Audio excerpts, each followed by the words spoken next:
بسم اللہ الرحمن الرحیم۔ السلام علیکم۔ حالت اب یہ ہو گئی ہے کسی کو موجودہ نظام پر، نظام انصاف پر، سسٹم پر بالکل اعتبار نہیں ہے۔ لوگ قانون کو اپنے ہاتھوں میں لے رہے ہیں، سر عام لے رہے ہیں، جلاؤ گھراؤ کر رہے ہیں، ایک دوسرے کی املاک کو جلا رہے ہیں۔ اب آپ اندازہ لگائیے کہ پاکستان کے سب سے بڑے شہر، معاشی ہب کراچی میں کیا حالات ہو گئے ہیں۔ ایک جھٹکے میں ہی 9، کوئی کہہ رہا ہے 11 ڈمپر ٹرک جلا دیے گئے ہیں اور واٹر ٹینکر جلا دیے گئے ہیں۔ ہوا یہ ہے کہ ڈمپر کی ٹکر سے بتایا گیا کہ موٹر سائیکل سوار زخمی ہوا۔ اس کے بعد کیا ہوا کہ مشتعل افراد آ گئے، انہوں نے 9 ٹرک جلا دیے۔ کراچی کے علاقے نارتھ کراچی میں پاور ہاؤس چلنگی کے قریب ڈمپر کی ٹکر سے موٹر سائیکل سوار شخص زخمی ہو گیا، جس کے بعد مشتعل افراد نے 9 ٹرکوں کو آگ لگا دی۔ شہریوں کے روکنے اور مارنے پر ڈرائیورز نے ٹرک موٹر سائیکل پر چڑھا کر کچل دیا۔ موٹر سائیکل پر کوئی شخص سوار نہیں تھا۔ اب یہ کہا جا رہا ہے کہ جی کوئی سوار بھی نہیں تھا، یہ بھی رپورٹ ہو رہا ہے۔ حادثے کے بعد مشتعل افراد نے 9 ٹرک جلا دیے، جن میں 5 ڈمپر اور 4 واٹر ٹینکر شامل ہیں۔ پولیس کے مطابق واقعے کے بعد پولیس کی بھاری نفری پاور ہاؤس پر پہنچ گئی، جبکہ فائر ٹینڈرز کی مدد سے ٹرکوں میں لگی آگ بجھائی گئی۔ اب ان ٹرکوں کا بچا کیا جب ان میں آگ لگ گئی؟ پولیس کا کہنا ہے کہ کراچی کے تمام اسپتالوں سے حادثات سے متعلق معلومات حاصل کی جا رہی ہیں۔ حادثے سے متعلق عینی شاہد کا کہنا ہے کہ ناگر چرنگی فلائی اوور سے تیز رفتار ڈمپر آ رہا تھا اور اس نے 2 موٹر سائیکلوں کو ٹکر ماری۔ عینی شاہد نے بتایا کہ 17 سے 18 سال کا لڑکا ڈمپر چلا رہا تھا۔ خوش قسمتی سے موٹر سائیکل سوار حادثے میں محفوظ رہا، شکر ہے اللہ کا۔ عینی شاہد کا کہنا ہے کہ لوگوں نے ڈمپر کو روکا، اس کے آگے موٹر سائیکلیں کھڑی کی، تاہم ڈمپر ڈرائیور نے فرار کی کوشش کی اور اس میں سامنے کھڑی موٹر سائیکلوں کو کچل دیا۔ اس موقع پر عوام نے ڈرائیور کو پکڑ کر اس کی پٹائی بھی کی۔ ظاہر ہے جن کی موٹر سائیکلوں کو نقصان ہوا وہ اور غصے میں آ گئے کہ ہماری موٹر سائیکلوں کو نقصان پہنچا دیا۔ صرف اس کو نہیں، باقی ٹرکوں کو بھی انہیں آگ لگا دی۔ اب یہ کراچی میں اتنی خوفناک صورتحال ہو گئی ہے کہ روزانہ کی بنیاد پر حادثات ہو رہے ہیں۔ آئے دن یہ ہوتا ہے کہ جی ڈمپر کی ٹکر سے کوئی شخص جاں بحق ہو گیا، فیملی دنیا سے چلی گئی۔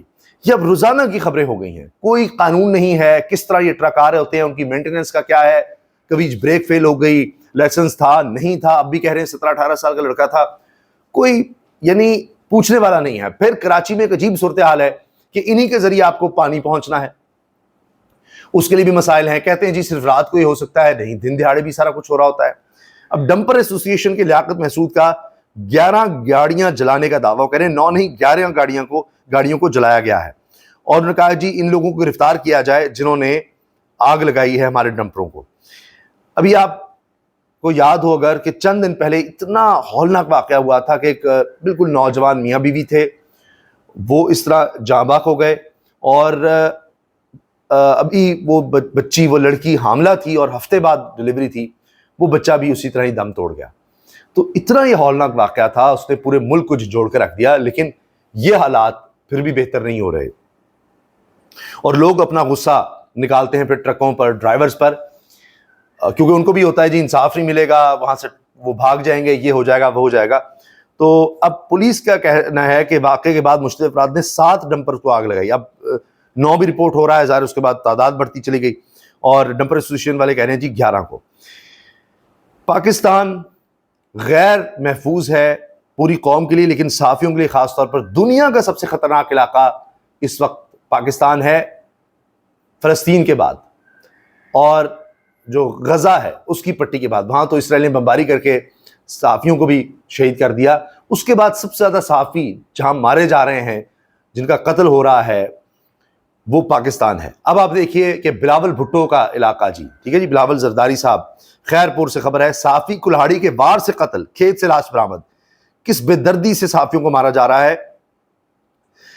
ارشد شریف شہید کے بعد یہ سلسلہ نہیں رکا کہ جی اس کو تو وہاں مار دیا گیا، یہاں سے وہ جان بچا کر نکلا اور دوسروں کے کہنے پر، اپنی فیملی کے کہنے پر اس کی جان کو خطرہ ہے، وہاں بھی اس کو قتل کر دیا گیا۔ اس کی تحقیقات ہی نہیں ہونے دی جا رہی، کیس ہی آگے نہیں بڑھ رہا۔ یہاں اب دیکھیے صحافیوں کے ساتھ کیا ہو رہا ہے، ایک اور صحافی کو قتل کر دیا گیا، اس کے بعد بھی یہ سلسلہ رکا نہیں ہے ظلم کا۔ اور موجودہ حکومت، چاہے وہ پیپلز پارٹی کی ہے چاہے نون لیگ کی ہے، دونوں اکٹھے مل کر آپ دیکھ لیجئے کیا حالات پیدا کر چکے ہیں۔ خیرپور کی تحصیل ٹھری میرباہ میں پولیس کو کھیت سے ایک شخص کی لاش ملی۔